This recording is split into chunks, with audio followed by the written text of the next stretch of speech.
Welcome students. आज के जो 2026 में जो पेपर आने वाले हैं फार्मेसी के फर्स्ट ईयर और सेकेंड ईयर के, उनकी डेट्स आ चुकी है। जहाँ तक मुझे ध्यान आ रहा है वो डेट शायद 24 सितंबर और 25 सितंबर की है। 24 सितंबर से स्टार्ट होने हैं आपके सेकेंड ईयर के एग्जामिनेशन, और फर्स्ट ईयर के शुरू हो रहे हैं 25 सितंबर से। अगस्त आने वाला है, अपने पास में सिर्फ 1 महीना बचा है। आज से मैं अपने चैनल के थ्रू एक नई स्कीम शुरू कर रहा हूँ, जिसमें कि आपको 1 हफ्ते के अंदर एक सब्जेक्ट का कोर्स पूरा करवाऊँगा।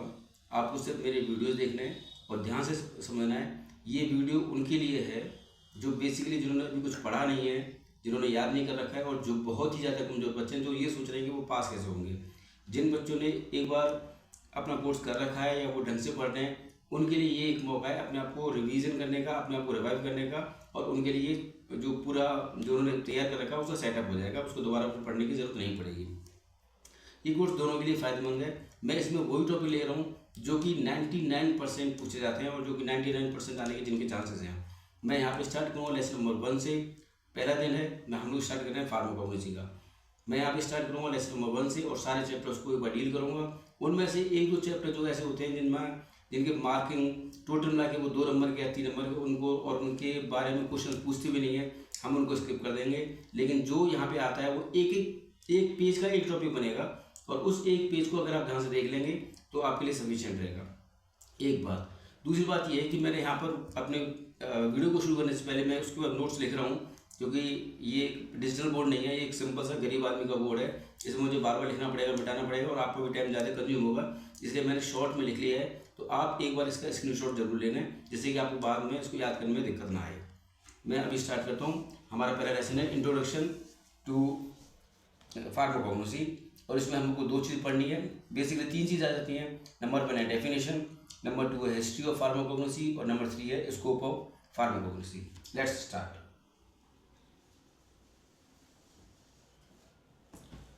Chapter number 1 is introduction to pharmacognosy.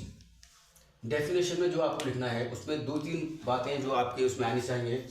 Definition के अंदर आपको क्या चीज़ मेंशन करनी है कि ये एक ब्रांच है फार्मास्यूटिकल साइंस की, जो किसको डील करती है, जिसके मैं किसके बारे में इसके बारे में किसके बारे में लिखा हुआ है, which deals with the crude drugs obtained from, हम लोग कहाँ से लेते हैं क्रूड ड्रग, प्लांट से, एनिमल से, माइक्रो ऑर्गेनिज्म से एंड मिनरल से।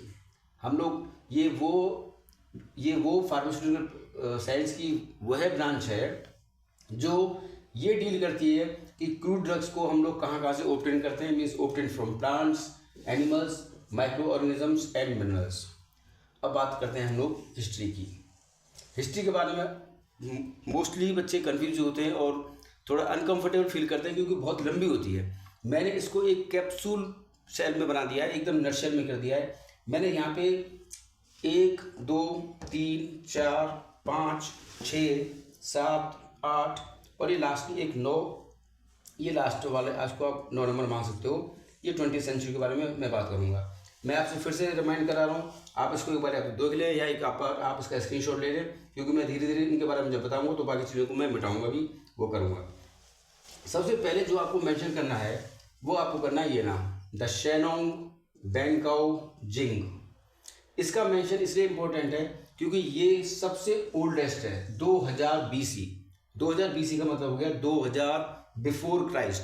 मतलब अगर आज के टाइम पे 2026 चल रही है तो इसमें से कुछ 100 साल जोड़ दो जहाँ पर क्राइस्ट थे, उससे भी 2000 साल पहले, यानी कि लगभग 4000 साल पहले इस बुक के अंदर जो बातें लिखी गई थी उसमें सबसे पहले उन्होंने हर्ब्स को क्लासिफाइड कर दिया था। इसकी ये एक इम्पोर्टेंस है, और सबसे बड़ी इम्पोर्टेंस है कि ओल्डेस्ट बुक है। तो आपको ये नाम जरूर मेंशन करना होगा, द शेनोंग बेंकाओ जिंग। नाम से समझा रहा है कि चाइनीज है। दूसरी एक बुक का नाम है एबर्स पेपरस। ये आपने पढ़ा होगा या नाम जरूर सुना होगा। एबर्स पेपरस एक्चुअल में एक स्क्रॉल है। स्क्रॉल का मतलब होता है कि जैसे राजा महाराजा पहले, ये पत्तियों पे लिखी हुई बुक है ये, और पत्तियों में उसको ऐसे स्क्रॉल करके रखा हुआ है। ये 1550 BC की बुक है, बहुत पुरानी है। अब मैंने यहाँ पे लिखा है ये ओल्डेस्ट डॉक्यूमेंट है। डॉक्यूमेंट का मतलब ये एक डॉक्यूमेंट बना हुआ है जो सबसे पुराना डॉक्यूमेंट है, इस डॉक्यूमेंट के फॉर्म में रखा हुआ है। ये अब तक प्रिजर्व है। इसमें क्या क्या चीज़ इंपॉर्टेंट है, इसमें कई सैकड़ों मेडिसिन्स ऑब्टेन फ्रॉम प्लांट्स के बारे में बताया गया है। अब बात करते हैं हम लोग इंडिया की। इंडिया में जो अगर हिस्ट्री की बात करें तो जो सबसे फेमस साइंटिस्ट रहे हैं या जो सबसे फेमस फिजिशियन रहे हैं वो दो हैं, एक था चरक और एक थे सुश्रुत। चरक ने जो अपनी बुक लिखी है उसका नाम है चरक संहिता और सुश्रुत की बुक का नाम है सुश्रुत संहिता। चरक की और सुश्रुत की बुक में जो अंतर है उसको आप एक बार समझ लिए। चरक ने जहाँ पर प्लांट और उसके बारे में से मिलने वाली मेडिसिन के जिक्र किया है, जबकि सुश्रुत ने जो जिक्र किया है वो किया है सर्जरी के बारे में और उसके रिलेटेड ट्रीटमेंट के बारे में। मतलब सर्जरी से पहले आपको क्या ट्रीटमेंट देना है और सर्जरी के बाद में आपको क्या ट्रीटमेंट देना है उसके बारे में ज़्यादातर डिस्कस किया है सुश्रुत ने। और आपको ये वाली बात भी पता होगी कि सुश्रुत जो थे वो हमारे फर्स्ट सर्जन हैं। Sushruta is our first surgeon. India का तो कम से कम सबसे पहला सर्जन मानते ही हैं और ये वर्ल्ड का भी फर्स्ट सर्जन है। अब बात आती है अगर ये फर्स्ट सर्जन हैं तो इन्होंने किस चीज़ की सर्जरी की थी। इन्होंने सबसे पहले सर्जरी की थी आई कैटरेक्ट की। अगर आपको आई कैटरेक्ट के बारे में नहीं पता है तो मैं यहाँ पे लिख के दे देता हूँ। आई कैटरेक्ट का मतलब होता है मोतियाबिंद।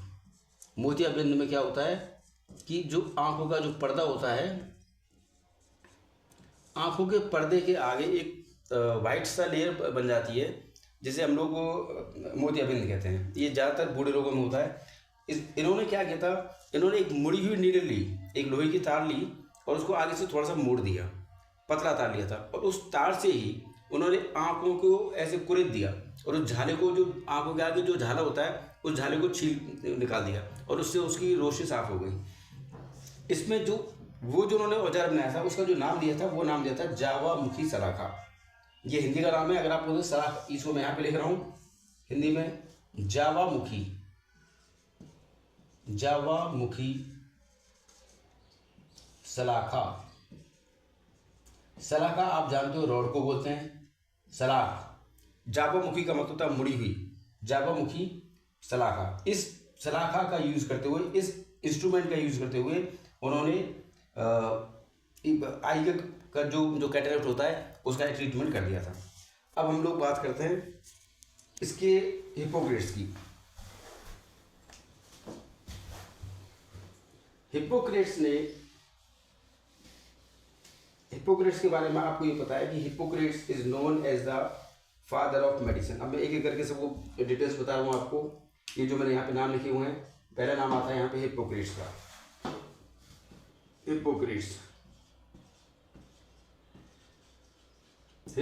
को हम लोग बोलते हैं father of medicine, father of medicine.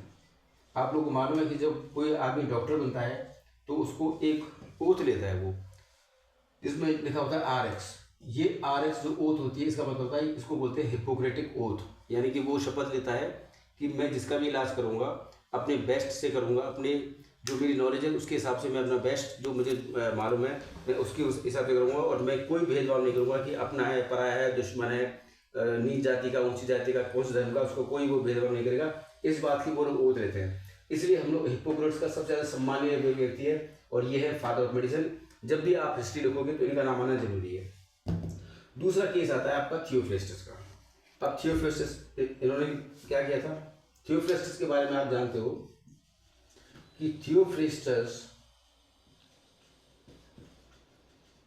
ये father of plant, father of botany है। और बॉटनी क्या होती है, बॉटनी होती है स्टडी ऑफ प्लांट्स।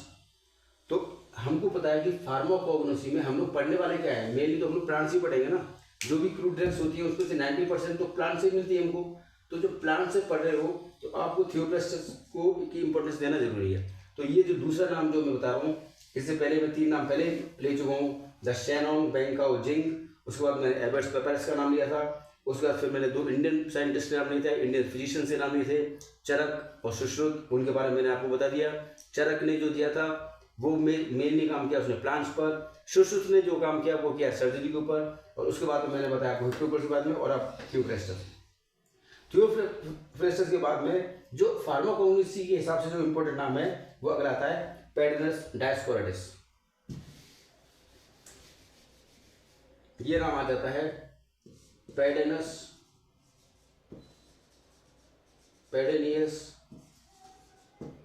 डायोस्कोरिडस। अब आप इस नाम की इंपॉर्टेंस इसी बात से समझ जाओगे कि ये फादर ऑफ फार्माकोग्नोसी है। Father of pharmacognosy. आप ये मान सकते हैं कि अगर ये नहीं होते तो फार्माकोग्नोसी भी नहीं होती। अब पेट्रियस डैशफोर्डिस को हम लोग फादर ऑफ फार्माकोग्नोसी मानते हैं। ये वो सबसे पहले फिजिशियन थे, या ये सबसे पहले वो साइंटिस्ट थे जिन्होंने बहुत सारे प्लांट्स में से मिलने वाली दवाइयों के बारे में हमको डिटेल में बताया और इस बात को आइडेंटिफाई किया कि कौन सी दवाई किस काम में आएगी। एक प्रकार से उन्होंने बहुत शानदार रूप से उसका क्लासिफिकेशन भी किया था। नेक्स्ट नाम आते हैं हम लोग गैलन पर। गैलन जो है, Galen is known as the first pharmacist. ये फर्स्ट फार्मासिस्ट है। कहाँ के? इंडिया के नहीं, पूरे वर्ल्ड के। और अगर ये फर्स्ट फार्मासिस्ट है तो इसकी इंपॉर्टेंस और बढ़ जाती है, क्योंकि जो फार्मासिस्ट होने का मतलब क्या है? फार्मासिस्ट होने का मतलब ये हुआ, इन सब लोगों ने तो सिर्फ दवाइयों को या पत्तियों को या क्रूड ड्रग्स को, प्लांट्स को सिर्फ पहचाना कि ये वाला प्लांट इसमें काम आएगा। इन्होंने उस पेड़ पत्तियों से दवाई बनाने का काम शुरू किया था सबसे पहले। और ये फार्मासिस्ट का जो मेन काम होता है वो है dispensing of medicine and formation of medicine और preparation of medicine. He was the first person who prepare the medicine from plants या एनिमल्स। इन्होंने प्लांट्स और एनिमल्स से दवाइयों को ना केवल समझा बल्कि उनका प्रिपरेशन करना शुरू कर दिया। मैं इस बात को आपको ऐसे समझा सकता हूँ कि जैसे अभी आपने दवाइयाँ आपको टैबलेट के फॉर्म में मिलती हैं, कैप्सूल की फॉर्म में मिलती हैं, ऑइंटमेंट है, लोशन है, क्रीम्स हैं, सिरप है, ये सब अलग अलग फॉर्म्स हो गए ना, जो कि आप फार्मास्यूटिक्स में पढ़ोगे। जब मैं अपनी क्लास होंगे तो मैं आपको इनके बारे में बताऊँगा डिटेल में। गैलन ने उन प्लांट से इस फॉर्म में ले जाना, टैबलेट बनाना, दवाई बनाना, लेह बनाना, लेप बनाना, ये सब का काम इन्होंने शुरू कर दिया था। उसके बाद में एक नाम आता है एविसेना। एविसेना की जब भी आप नाम लिखोगे तो इसके नाम के साथ में आपको एक बुक का नाम याद करना पड़ेगा। इस एविसेना ने एक बहुत अच्छी बुक लिखी थी और उस बुक का नाम था, जो एविसेना ने जो बुक लिखी है उस बुक का नाम था the canon of medicine. The canon of medicine. क्या आप जानते हो बच्चों की कैनन का मतलब क्या होता है? कैनन का मतलब होता है तोप, यानी कि मेडिसिन की तोप है ये। जिस बुक को उन्होंने लिखा था उसके बारे में ये कहा जाता है कि it is the canon of medicine. Actually में इनकी बुक का नाम ये नहीं है, इनकी बुक का नाम मैटेरिया मेडिका से मिलता है, the farmers classical of materia medica. ये इस टाइप की बुक का नाम था जो कि किसी और लैंग्वेज में लिखी हुई है, लेकिन इस बुक का जो शॉर्टकट जो नेम बन रहा है वो बना the canon of medicine. So this scientist is famous for this book the canon of medicine. अब इस बुक में है क्या?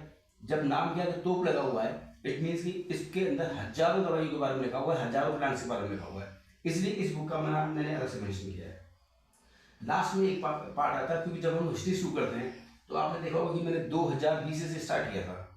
जब मैंने जो मैंने सबसे पहले जो नाम लिखा था द शेनोंग बेंगुआ जिंग, जो उसको मैंने इसलिए मैंने आपसे कहा था इसको आप एक बार नोट डाउन कर लीजिएगा पहले, या आप उसका स्क्रीनशॉट ले लीजिएगा। अब इसमें आता है जब हम लोग 2020 से शुरू करते करते आगे बढ़ते हिप्पोक्रेट जो था वो 300-350 BC का है। उससे फिर धीरे धीरे बढ़ते अब हम लोग 20वीं सेंचुरी में पहुंच चुके हैं, यानी कि अब हम लोग 20वीं सदी में आ रहे हैं। 20वीं सदी में जो इम्पोर्टेंट काम कर रहा है 20वीं सेंचुरी में, वो मैं आपको बताता हूँ कि जो बातें आपको लिखनी है। 20वीं सेंचुरी में फार्माकोग्नोसी ब्रांच के साथ में ये सब ब्रांच भी ऐड हो गई थी। जब इन सब ब्रांचों की, जैसे मैं कह रहा हूँ फाइटोकेमिस्ट्री मीन्स फाइटो आता है प्लांट्स के लिए और केमिस्ट्री का पता ही chemical. Phyto is for plants, ये वर्ड जब भी आएगा तो मतलब प्लांट की बात हो रही है, and chemistry is for chemical. It means it is the study of the chemicals found in the plant. Plant के अंदर कौन कौन से केमिकल्स मिलते हैं, ये इसके बारे में फाइटोकेमिस्ट्री की ब्रांच पढ़ाती है। Then Kemps biotechnology. बायोटेक्नोलॉजी में क्या होगा कि आपको कोई डीएनए में चेंज करना है, ये करना है, हाइब्रिड में चेंज लाना है। आपको पता है कि आजकल के गेहूं के जो पुराना जो गेहूं आते थे वो एक सिंपल एक वो आता था। आजकल गेहूं के कई ब्रांड आते हैं, 25 बार है, 5613 है, फलाना ये ठिकाना बिकाना, ये हाइब्रिड क्वालिटीज है। और ऐसा नहीं कि गेहूं में आ रहा है, सभी तरह के प्लांट्स में एक इम्प्रूव्ड वैरायटी आ रही है। और वो इम्प्रूव वैरायटी आने का जो मेन रीजन है, वो जो जिस ब्रांच को हैंडल करती है वो है हमारी बायोटेक। उसके अलावा फार्माकोलॉजी, ये जो आपके सब्जेक्ट में सेकेंड ईयर के स्टूडेंट्स में, फार्माकोलॉजी में आपको ये पता चल जाएगा कि कौन सी दवाई किस तरह से काम करी हमारी बॉडी में, और अगर इन सबको हम लोग यूज करने शुरू। और फिर एक और बात आती है ब्रांच माइक्रोबायोलॉजी। तो आपको अगर एक सिंपल सा टर्म लिखना है कि 20th सेंचुरी में क्या हुआ। 20th सेंचुरी में बायोटेक्नोलॉजी, फाइटोकेमिस्ट्री, फार्माकोलॉजी और माइक्रोबायोलॉजी, इन सब फील्ड्स का एडिशन हो गया। और इनके एडिशन के बाद में जो ब्रांच आई थी उसके अंदर जो हमारी फार्माकोलॉजी पढ़ते हैं उसके अंदर फार्माकोलॉजी में रिसेंटली जो डेवलपमेंट्स हुए हैं उसके लिए इन सब ब्रांचेस का डेवलपमेंट जरूरी है। ये सब 5, ये मैंने 7, 8 और 9 पॉइंट बताए हैं। मैं एक बार फिर से रिवाइज कर देता हूँ इन पॉइंट्स को। सबसे पहले आपको जो जो नाम मेंशन करने हैं उनको आप एक बार देखते चलिए। मैं आपको बता रहा हूँ, एक नाम आप करोगे द शेनोंग,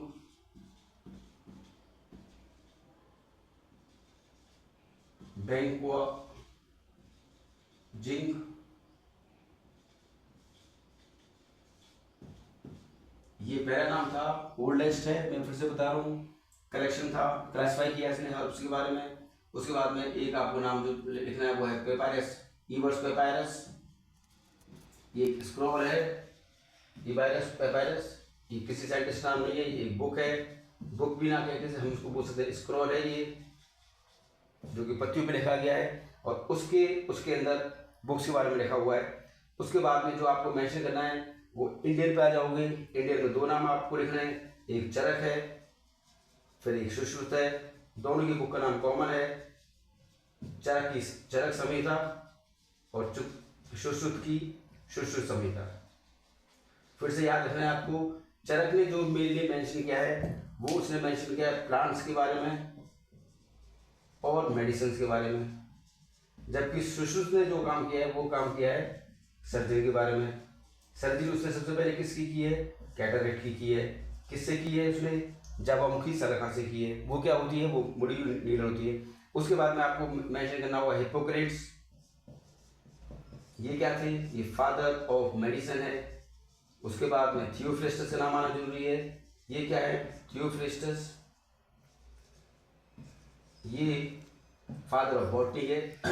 उसके बाद में आएगा डायोस्कोरिडस, डायोस्कोरिडस का नाम फादर ऑफ फार्माकोग्नोसी है। और इन्होंने जो बुक लिखी थी, मैं एक बात भूल गया था, मैं दोबारा से 2 बातें जो मेरे दिमाग में आ गई हैं अभी भी, उनको मैं आपको बता देता हूँ। डायोस्कोरिडस की जो बुक का नाम है, ये बहुत बार पूछा जाता क्वेश्चन है।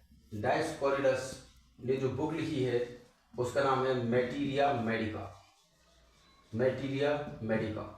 और ये 1 वर्ड का क्वेश्चन बहुत इंपॉर्टेंट मिलता है। और इसके अलावा जो मैं एक बात भूल गया था वो है कि फार्माकोग्नोसी वर्ड दिया किसने था, who turn the word, who turn, या आपसे पूछा जाएगा हु कॉइंड, किसने इस वर्ड को नाम दिया, हु कॉइंड द वर्ड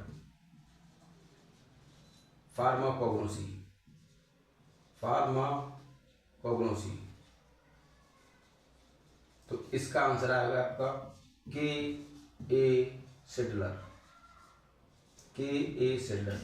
अगर आपने ये सब पॉइंट्स जो मैंने आपके लिखाए हैं उनको अगर आपने याद कर लिया, अगर हिस्ट्री के ऊपर क्वेश्चन आ जाता है तो पूरा बड़े वाले में आएगा, मतलब 5 नंबर वाला क्वेश्चन बनेगा। और अगर आपने वो नहीं किया, अगर आपने सिर्फ इस एक पेज को आपने पढ़ लिया तो आपके कम से कम 5 नंबर आने की मेरी गारंटी है, क्योंकि इसमें 1 वर्ड के क्वेश्चन बहुत बनते हैं और हिस्ट्री बनती है और एक ये डेफिनेशन जो कि इंपॉर्टेंट है ये। Thank you so much.